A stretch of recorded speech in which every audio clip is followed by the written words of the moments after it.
বাইরে খুব সুন্দর বৃষ্টি ভেজা পরিবেশ। আর ও যখনই সন্ধেবেলা অফিস থেকে আসে কিছু না কিছু খেতে চায়।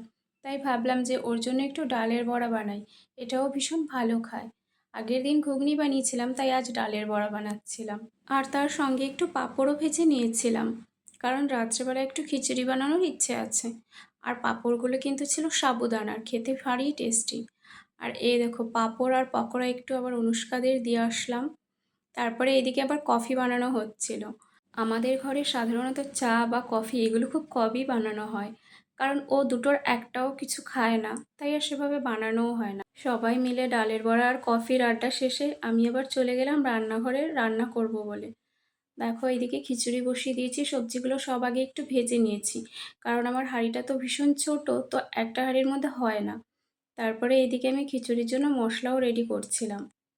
চেন্নাইতে যেন যাদের রুম হয় গ্রাউন্ড ফ্লোরে, এই লাগাতার বর্ষার কারণে তাদের রুমের মধ্যে জল ঢুকে যায়। মানে নিচ থেকে জল ওঠে, বাইরে থেকে আসে না। এটা কিন্তু এখানে খুব একটা ভারী সমস্যার কারণ এই 2 মাস।